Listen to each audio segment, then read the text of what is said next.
Salut les créatrices et les créateurs d'Amobile, c'est Maxime de Papa Girafe et aujourd'hui nous allons parler d'une application qui a eu un succès planétaire qui a surpris son créateur. Cette application c'est Widgetsmith. Peut-être que vous la connaissez, peut-être que vous ne la connaissez pas. Et finalement l'application en soi c'est pas ce qui nous importe le plus aujourd'hui.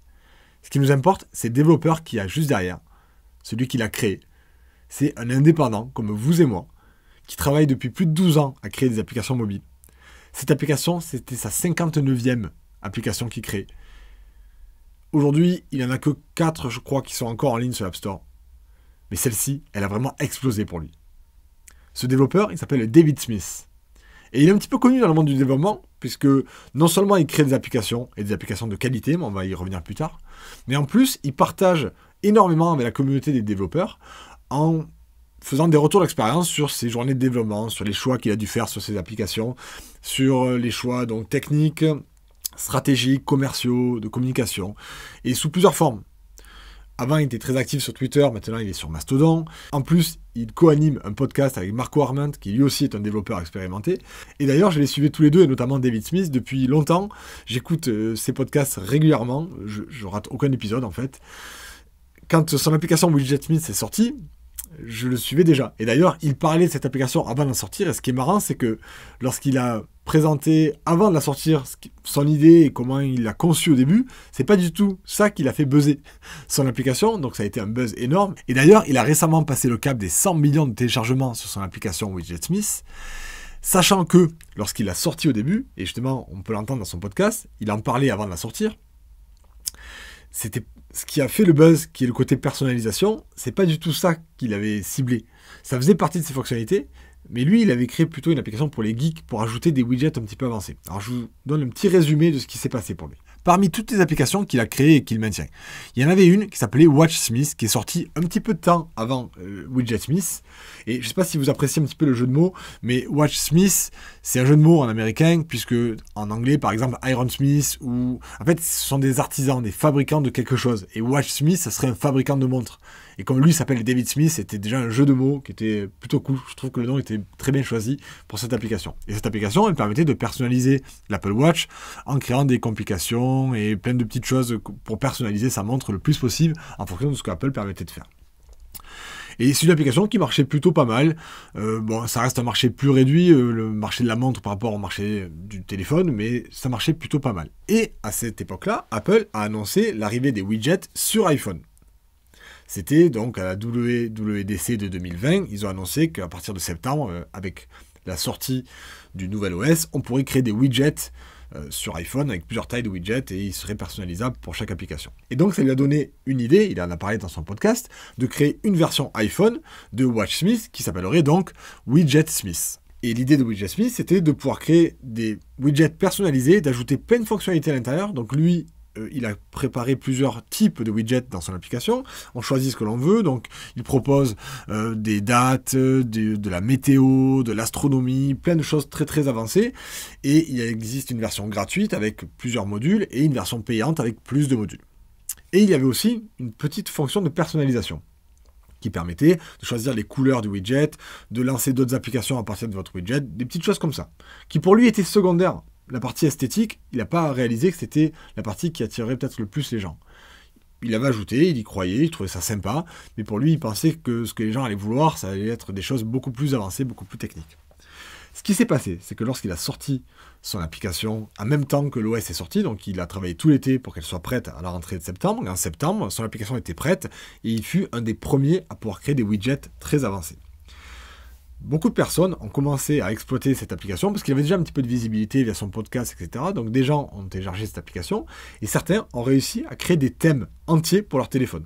Et on peut voir ici quelques exemples de thèmes qui ont été créés par les personnes. Donc l'idée, c'était de changer les icônes des applications et d'ajouter, vous voyez partout Widgetsmith, Widgetsmith, Widgetsmith. Donc ça date, cet article, du 24 septembre 2020, peu après qu'il est sorti sur l'application. Grâce à ces widgets et à la possibilité d'ajouter des icônes personnalisées pour rediriger ensuite vers les applications, les gens créaient des thèmes entiers et les partageaient sur Pinterest, sur TikTok, sur plein d'endroits différents. Et ce buzz, ça l'a pris complètement au dépourvu. Il s'est retrouvé du jour au lendemain avec des millions de téléchargements, premier de l'App Store pendant plusieurs semaines, avec des centaines, des milliers d'emails qui arrivaient chaque jour. D'ailleurs, si vous avez l'occasion et si vous comprenez l'anglais, vous devriez écouter le podcast qu'il a sorti, donc c'était au mois de septembre ou octobre, juste après, pendant ce buzz, où il explique comment il a vécu tout ça. Il explique que pendant l'enregistrement du podcast, il y a des milliers d'emails qui sont arrivés. Je ne sais plus, c'était des centaines ou des milliers. Enfin, c'était impressionnant. Et moi, je trouve ça génial. Alors, il y a le côté surcharge de travail. Bon, forcément, c'est une source de stress, mais c'est surtout surcharge de succès et de reconnaissance pour toutes ces années de travail. Parce que ce développeur, donc non seulement il est très actif, 59 applications, c'est pas rien quand même. Hein. Donc il est très actif, il est très altruiste puisqu'il partage avec nous, les autres développeurs, ses avancées, ses recherches, sa façon de travailler et des conseils sur comment réussir des applications de qualité. Et en parlant de qualité, il est très méticuleux. Et vous le verrez, si vous regardez un petit peu ses posts, vous allez vous rendre compte à quel point il est méticuleux. Et c'est pour ça d'ailleurs qu'il a pu vivre de la création d'applications pendant plus de 12 ans, avant d'avoir un succès comme celui-ci. Il en vivait déjà confortablement, puisqu'il crée des applications de qualité, il en crée beaucoup, mais surtout il en crée des bonnes. En fait, il en a essayé beaucoup, mais celles sur lesquelles il a passé le plus de temps, c'est celles qui commençaient à marcher un petit peu, et dans ce cas-là, il passait beaucoup de temps à les améliorer, à les affiner, à les régler, et à tirer le plus possible parti de ce que pouvait proposer l'OS. L'idée, et la leçon principale que je retiens de tout ça, c'est que faire du travail de qualité, ça finit toujours par payer. Déjà, ça va payer à long terme. Parce que si vous passez du temps à créer des applications de qualité, à être méthodique, à aller au-delà des premiers résultats simples, vous allez déjà prendre beaucoup de plaisir. Parce que généralement, lorsqu'on prend du temps à rechercher et à faire des choses de qualité, on prend du plaisir à le faire. Vous allez progresser. Puisque c'est dans ce genre de recherche que l'on progresse le plus. Et si un jour, vous avez un succès comme il peut avoir lui, soit via la chance avec un buzz, soit via votre travail avec votre travail de communication, vous pourrez répondre présent parce que vous aurez un produit de qualité. Et donc ce buzz et cette visibilité, elle va perdurer au-delà de la première semaine où tout le monde en parle. Et ça, j'en suis convaincu. Faire de la qualité, ça finit toujours par payer. On va revenir sur son article de blog où il raconte, et je vous inviterai à le lire si vous êtes capable de lire l'anglais, où il raconte justement ce qu'il ressent au bout de ces 100 millions de téléchargements. Et ce que j'aime le plus, c'est la fin.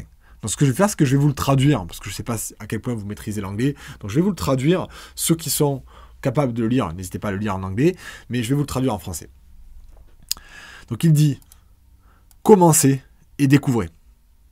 En gros, son idée, c'est de dire « Il m'a fallu 59 applications avant celle-ci en 12 ans pour arriver à avoir ce genre de succès. Donc je vous conseille de vous lancer. N'ayez pas peur. Lancez des tas d'idées. Échouez plein de fois. Améliorer votre craft, alors je sais pas en français, votre artisanat, votre savoir-faire, votre compétence. Parce qu'à chaque fois que vous allez commencer une nouvelle app, vous allez vous améliorer. Et à chaque fois, si vous avez cette logique de faire les choses bien, vous allez progresser. Donc continuez, essayez plein de fois, échouez, améliorez-vous. Faites attention aux petites choses, aux détails. Alors vous voyez, lui, il est un peu à l'encontre de la règle des 80-20. C'est vrai qu'on voit qu'il va à fond dans les détails. Peut-être qu'il y a un juste milieu, je sais pas. Faut voir. Partagez vos apprentissages. Je le fais sur YouTube, peut-être que vous le faites entre collègues, peut-être que vous le faites aussi sur YouTube, peut-être que vous le faites sur du blog, sur Twitter, sur Mastodon. Partagez, sur LinkedIn, profitez-en. On a plein de façons à l'heure actuelle de partager ce que l'on apprend et c'est toujours une bonne chose à faire parce qu'en partageant, ça vous aide vous à clarifier vos connaissances. J'apprends rarement plus que les fois où je crée des cours moi-même. Parce que pour expliquer quelque chose, il faut vraiment le maîtriser. Et je progresse encore plus les fois où je crée des cours. Et surtout, ça c'est important. J'adore cette phrase. Soyez gentil, soyez attentionné avec vous-même et envers les personnes autour de vous. Et oui, parce que il en parle aussi dans le reste de l'article. C'est dur parce que des fois on passe du temps à créer des applications. On pense qu'elles vont avoir un gros succès, puis des fois elles l'ont pas. Elles n'ont pas le succès qu'on attendait. Et ça, des fois, c'est décevant. Il ne faut pas être abattu. Il faut soit pivoter et modifier l'application pour qu'elle réponde mieux à un besoin, soit passer sur autre chose. C'est pas grave. Dans tous les cas, il n'y a rien de perdu, puisque si l'application n'a pas de succès, vous en tirez énormément de leçons à titre personnel, donc continuez. C'est la meilleure façon d'y arriver, c'est de ne pas lâcher. Et d'ailleurs, c'est sa dernière phrase. Travaillez avec diligence, sérieux, répétition, parce que vous ne savez pas à l'avance où est-ce que vous allez terminer. Mais je rajouterai une nuance. Parce que c'est bien de prévoir où est-ce qu'on va terminer. Même si on ne peut pas vraiment le prévoir, c'est ce qu'il dit. Mais ce que je trouve important aussi, c'est le voyage lui-même. C'est pas que l'arrivée. Parce que vous allez passer votre vie à travailler et à faire des choses passionnantes. Donc si vous prenez plaisir à le faire, ben vous continuerez. Et peu importe où vous arrivez finalement. Si on passe notre vie à faire des choses qui nous plaisent, qu'on en vit correctement, que demander de plus, hein? On va pas faire de la philosophie aujourd'hui, mais quand même, que demander de plus que ça? Et si il s'avère qu'on peut avoir un succès planétaire qui nous tombe dessus, bah, c'est tant mieux. J'attends vos retours sur cette vidéo. Vous le savez, il y a les commentaires juste en dessous. Postez un commentaire, dites-moi ce que vous en pensez. Est-ce que vous connaissiez déjà David Smith? Est-ce que vous ne le connaissiez pas? Si vous ne le connaissiez pas, je vous conseille de le suivre. Il y a plusieurs façons de le faire. Tout dépend de votre niveau de compréhension d'anglais. Sur son site, il y a 3 liens intéressants. Le plus simple, c'est Mastodon. Mastodon, ça permet de le suivre. Ce sont des micro-posts qu'il va faire sur des décisions qu'il a à prendre au quotidien avec Widgetsmith ou avec n'importe quelle autre application. Et c'est super intéressant à chaque fois. Hein. C'est très court, mais c'est très digeste et c'est vraiment agréable pour lancer la réflexion. Si vous êtes un peu plus à l'aise avec l'anglais, vous avez aussi son journal de design. Donc là, il va un peu plus en détail, c'est des mini-articles à chaque fois sur les différents éléments. Vous voyez, c'est les mêmes choses qu'on a vues dans le Mastodon, mais en plus détaillé. Et enfin, si vous comprenez l'anglais parlé, donc l'anglais audio, je vous conseille vraiment d'écouter son podcast qui s'appelle Under the Radar, qu'il co-anime avec Marco Arment, qui lui aussi est un développeur très connu, qui est celui qui crée l'application Overcast, qui permet de lire des podcasts sur iPhone. Et donc, ces 2 développeurs, toutes les 2 semaines, ils font un épisode de 30 minutes qui est passionnant, qui parle de la vie d'un développeur indépendant. Parce qu'ils sont tous les 2 développeurs indépendants, ils ont tous les 2 des applications avec beaucoup d'utilisateurs, et donc leurs retours sont vraiment, je trouve, passionnants. Ça va être des fois technique, ça va être des fois stratégique, commercial, il y a plein de types de retours. Voilà, j'espère que ça vous a plu, je compte sur vous. Mettez-moi un commentaire pour me dire ce que vous pensez de ces parcours, est-ce que ça vous inspire ou pas. Mettez un pouce si vous avez aimé la vidéo, et on se retrouve très bientôt pour devenir encore meilleur. Happy coding!